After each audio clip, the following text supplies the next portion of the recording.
నమస్తే, welcome to our channel.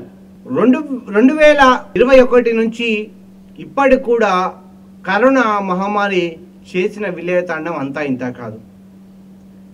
ప్రజలు ఇప్పుడిప్పుడే కోలుకుంటూ వాళ్ళ జీవన విధానాన్ని కొనసాగిస్తుంటే మరొక మహమ్మారి దేశవ్యాప్తాన్ని కురిపిస్తుంది. ప్రపంచవ్యాప్తంగా రోజు రోజుకి భయపెడతా ఉంది ఈ మహమ్మారి. అదేదో మహమ్మారి కాదు, మంకీ ఫాక్స్. ఇది ఆఫ్రికాలో ఇంతకుముందు ఇటువంటి ఘటనలు జరిగాయి. మంకీ ఫాక్స్ వైరస్ అక్కడ రావడం జరిగింది. కానీ ప్రస్తుతం అన్ని దేశాలలో కూడా మంకీ ఫాక్స్ సంబంధించిన శాంపిల్స్ సేకరిస్తున్నారు. మంకీ ఫాక్స్ పాజిటివ్స్ వస్తున్నాయి కూడా. కేవలం పాకిస్తాన్లోనే 15,000 పైచిలకు మంకీ ఫాక్స్ కేసులు నమోదైనట్టు తెలుసాం. దాంట్లో దాదాపు 1000 మంది కూడా చనిపోవడం కూడా జరిగింది.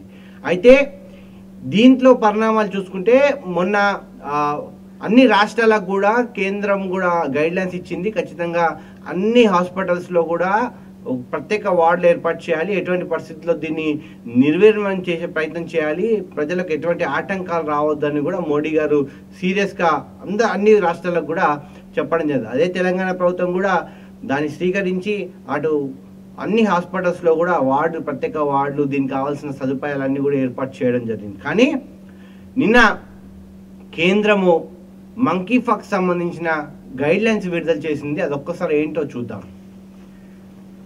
మంకీ ఫాక్స్ పై మార్గదర్శకాలు విడుదల. ప్రపంచ దేశాల్లో ఎంఫాక్స్ కేసులు భారీగా పెరుగుతున్నాయి.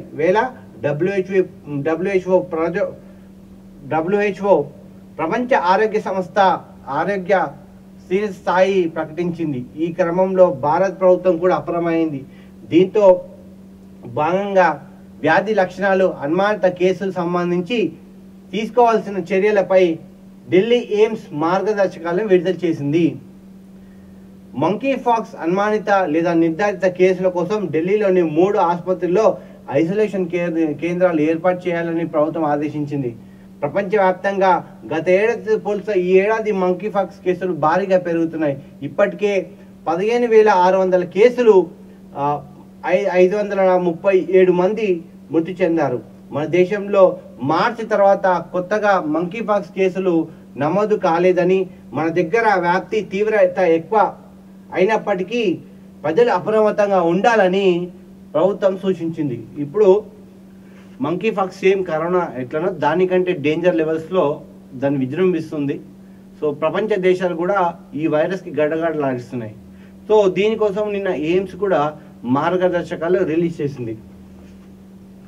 మంకీ ఫాక్స్ పై మార్గదర్శకాలు. అవసరమైన విభాగాల్లో మంకీ ఫాక్స్ కేసులు పరీక్షల కోసం ప్రత్యేక స్కానింగ్ ఏర్పాట్లు చేయాలి.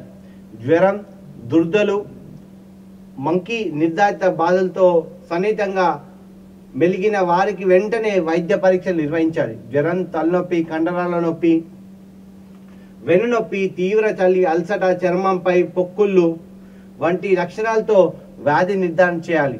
అనుమానిత కేసులు తక్షణమే ఐసోలేషన్లో ఉంచాలి. తద్వారా ఇతరులకు సోకకుండా నివారించవచ్చు. రోగులను తరలించేందుకు ప్రత్యేక అంబులెన్స్ ఏర్పాటు చేయాలి. మంకీ ఫాక్స్ అనుమానిత కేసుల విషయంలో ఆరోగ్య కార్యకర్తలు పీపీ కిట్ ధరించాలి. చూసారు కదా, సేమ్ కరోనాకైతే ఏదైతే COVID-19 ఏదైతే ఉందో ఈ కోవిడ్ సంబంధించిన మార్గదర్శకాలు సేమ్ అదే మార్గదర్శకాలు. పీపీ కిట్లు వేసుకోవాలి, మాస్కులు ధరించాలి. జ్వరం, సర్ది, దగ్గు ఇవన్నీ ఏమున్నా వెంటనే హాస్పిటల్లో చూయించుకోవాలి అని కూడా మార్గదర్శకాలు చెప్తా ఉన్నారు. కానీ ఇప్పటి వరకు అయితే మనం ఆనందించాల్సిన విషయం ఏంటంటే ఇప్పటి వరకు మన దేశంకి మాత్రం మంకీ ఫాక్స్ కేసు ఇప్పటి వరకు ఒక్కటి కూడా నమోదు కాలేదు. కానీ అటు పాకిస్తాను, ఇటు బంగ్లాదేశ్, ఇటు అంటే ఏవైతే పక్క దేశాలు ఉన్నాయో మనకు వాళ్ళన్నింటిలో కూడా మంకీ ఫాక్స్ సోకింది ఆల్రెడీ. సో ఎప్పుడైనా మన దేశంలోకి ఎంటర్ కావచ్చని మన వాళ్ళు కూడా అప్రమత్తం అవ్వడం జరిగింది. కానీ గుడ్ న్యూస్ ఏంటంటే సీరం ఇన్స్టిట్యూట్ నేను ఒక ట్వీట్ చేసింది, మేము మంకీ ఫాక్స్ కోసము వ్యాక్సిన్ తయారు చేయబోతున్నాం. ఫస్ట్ ఎవరైతే 1,00,000 మంది బాధితులు బారిన పడ్డారో వాళ్ళందరినీ కూడా ఈ వ్యాక్సిన్ తోటి నయం చేస్తాం. దాని తర్వాత ప్రతి ఒక్కరు కూడా టీకాలు వేస్తామని కూడా సీరం ఇన్స్టిట్యూట్ నిన్న తెలపడం జరిగింది. సో ఇది ఇవాళ స్పెషల్ స్టోరీ. మరొక స్టోరీతో మీ ముందుకు వస్తాను. చూస్తుండండి మన తెలంగాణ టీవీ. సో సబ్స్క్రైబ్ చేసుకోండి, షేర్ చేయండి, లైక్ చేయండి. Thank you.